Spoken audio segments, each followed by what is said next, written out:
Rodante Marcoleta alanganin na sa kanyang estado sa politika. Yan po yung pag-uusapan natin sa video na ito, no? Umpisa na natin agad to. Pero kung hindi ka pa nakasubscribe ay please hit the subscribe button and notification bell para updated ka palagi sa mga videos nating parating. Let's go!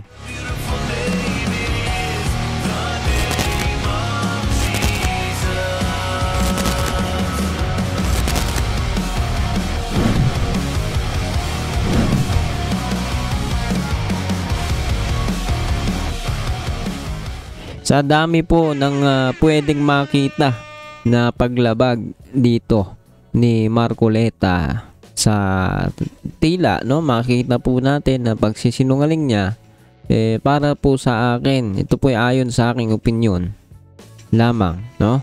Kayo po makakapagsiyasat niyan, pero ang napakalaki ng tsansa na ito po ay tagilid na si Marcoleta sa kanyang standing dito sa politika.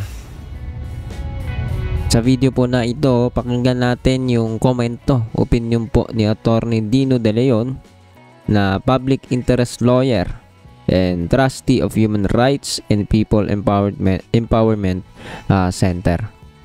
So, panoorin natin yung bahagya, no? Hindi natin papanoorin ng buo, pero bahagya, panoorin natin. Tingnan po natin yung opinion niya. Ito po yung ating naging basihan. Bakit napakalaking tsansa na tagilid na talaga tong si Marcoleta sa mga ginawa po niya. Play natin. Bakit hindi idineklara ni Senator Marcoleta yung kanyang campaign contributors? Mahirap siguro mag-assume kung ano yung motivation niyan, no? Ang kaya ko lang sabihin siguro bilang abogado ay ito ay malinaw na pagsisinungaling at nahuli ang isda sa bibig, no? Ang malinaw na malinaw sa pag-amin ni Rodante Marcoleta sa interview niya, no, sa Net25 na marami siyang mga kaibigan supposedly na nag-donate sa kanyang kampanya na hindi niya nilagay sa SOSE kasi hiniling daw ng mga kaibigan na iyon na hindi dapat sila ba-declare at anonymous dapat sila. Violation ba yan ng batas? Malinaw na violation yan kasi dalawang bagay. Una, sa Omnibus Election Code, nire-require na magkaroon ng statement of contributions and expenses ang bawat kandidato. At in fact, alam mo ba, Jack at Nina, kung hindi ka mag-file niyan, hindi ka makakasum ng office, no? In other words, ibig sabihin, at ito ay sworn statement. At pag hindi ka nag-file niyan or mali ang filing mo niyan, ito ay violation ng Omnibus Election Code at considered na election offense. At pwede ka pa nga patawan ng kulong na 1 year to 6 years, no? At pwedeng ma-disqualify from assuming office. Yun yung unang-una. Pangalawa, dahil sworn statement ito, notarized, pwede siyang makasuhan ng perjury according sa revised penal code. At napakalinaw din na ito ay violation ng mga oath niya bilang isang public officer. Violation ng ethical standards rin yan, no? At ethics ng Senado. Iba pang usapan yung oath niya to uphold the law always bilang isang abogado. So napakarami mga kaso at unethical ito pagsisinungaling na ito. Ang purpose supposedly ng batas is for us to know ano nga ba pinagkakautangan ng loob ng ating mga public officials. Paano ba nila tinustusan yung kanilang kampanya? Lalong-lalo na dito kay Rodante Marcoleta na ang sinabi niya, ang ginastos niya is around 122 million sa kampanya. Tapos pinalabas niya, sa kanya lahat ng galing iyon. Yung pala, may mga contributors siya. Contractor ba? Itong mga contributors niya. Si Diskaya ba? Ang contributors niya? Hindi natin malalaman yan kasi nasinungaling siya doon sa kanyang statement of contributions and expenditures. At saka, kung dito sa isang dokumento na ito, nagsisinungaling si Rodante Marcoleta, saan pa siya nagsisinungaling? Saan pa mga dokumento siya nagsisinungaling? Saan pa sa kanyang mga sinasabi nagsisinungaling? Hindi naman tayo nagsabi na siya nagsinungaling. Siya mismo ang nagsabi na nagsisinungaling siya. And sa rules of evidence kasi, ang pinakamataas na klase ng ebidensya yung tinatawag nating confession or declaration or admission against interest. At dahil nga po sa mga nabanggit ninyo na marami siyang violations at maraming pwedeng ikaso sa kanya, may balak po ba kayong maghain ng mga kaso laban kay Senator Marcoleta at ano-ano pong kaso ang maaari ninyong isampa? Well, napakalinaw naman no na kailangan aktuhan ito ng COMELEC even kahit na hindi kami magkaso. Pero dahil nga ba sinabi mo na yan Ninya, siguro hindi naman masama na prematurely announce na talagang naghahanda ang aming mga grupo, ang kaming mga public interest lawyers na magsampa ng kaso no. Para sa amin dahil sa nagsinungaling siya ng gusto sa kanyang sose, it should be treated as if walang na-file na sose. Kasi hindi lang ito clerical mistake. Hindi lang ito clerical error. Bagkus meron talagang deliberate effort to lie and to withhold from the public the crucial information of who your donors are.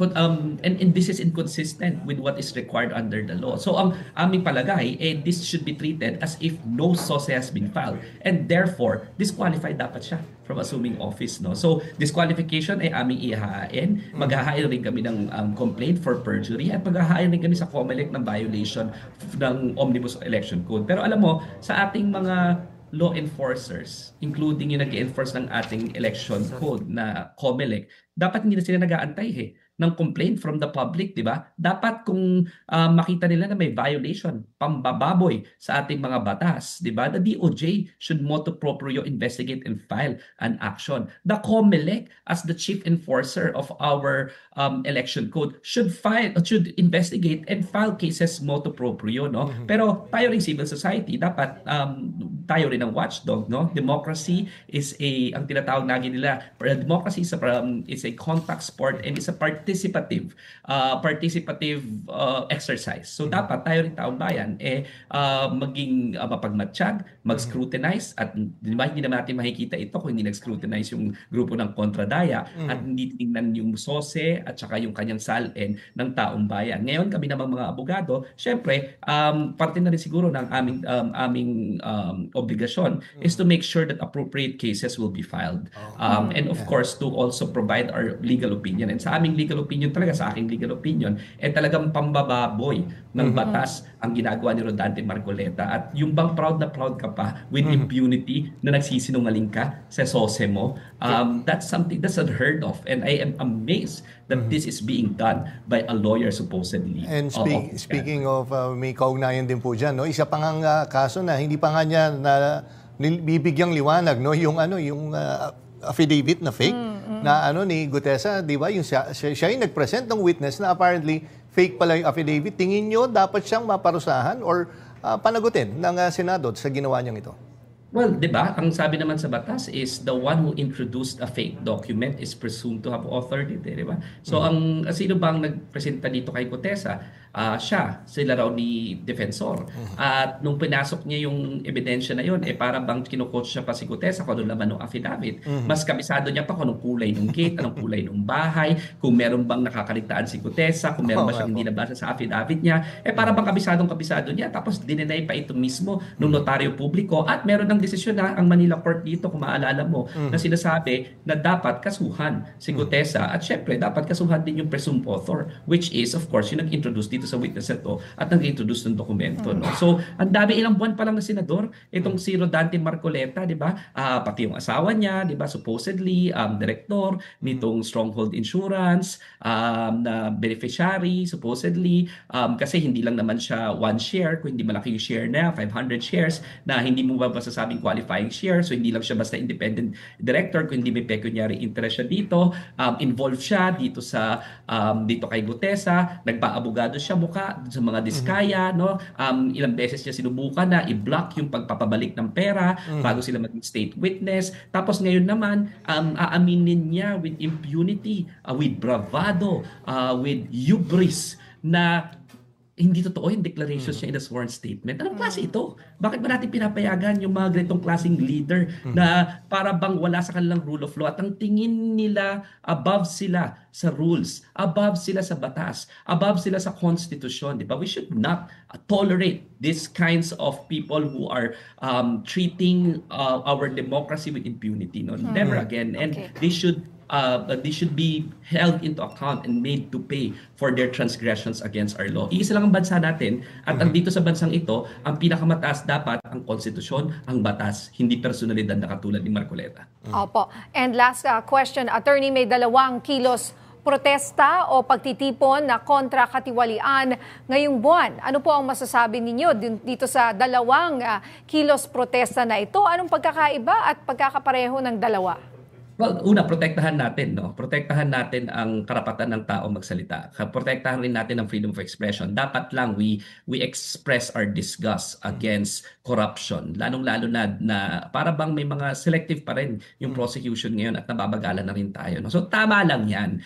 Having said that, tingnan rin natin ano yung mga kaibahan nito kasi ayaw rin natin magpagamit sa mga destabilizers. Kasi hindi na sikreto sa atin ngayon na merong mga gumagamit ni itong mga skandalo na to para ma-retain yung mga pinaka-corrupt, no? Kung sila pa ba ang galit? Sila pa ba yung gumagamit itong anger ng people para ma-make sure na ma-remain in power o makuha ulit ng kapangyarihan ng mga corrupt at Okay guys, so hanggang dito na lang tayo. At nakita naman po natin ng malinaw kung ano ang mga kinakaharap ni Marcoleta dito po sa kanyang mga nagawa sa panunungkulan sa gobyerno. Ikaw, anong masasabi mo dito? Malinaw po, no, na marami pong paglabag at sa public interest sa mga mamamayan ng bansang ito, nararapat lamang na maging transparent ang isang government official. Kaya yung mga rally na isinasagawa ng kanyang mga kareliyon, 'di ba? Nagiging questionable 'yan kasi ito mismo, no? Kanilang kabaro, kanilang kareliyon, kapanampalataya hindi hindi makabasag pinggan ng katahimikan, no? Kailangan po maging transparent talaga, maging honest po lahat, especially ito pong panunungkulan sa gobyerno dahil ito po ay paglilingkod sa mga mamamayan nga, ika nga, no? Pero bakit nagiging ganito? Ikaw, anong masasabi mo sa bagay na ito? Sa mga, anong opinion mo sa mga sinabi ni Atty. Dino De Leon dito sa usapin ng mga problema dito kay Marcoleta? Comment down below, pag-usapan natin yan sa comment section, and please do not forget to hit the subscribe button and notification bell para updated ka palagi sa mga videos natin na parating. See ya ulit sa susunod na video.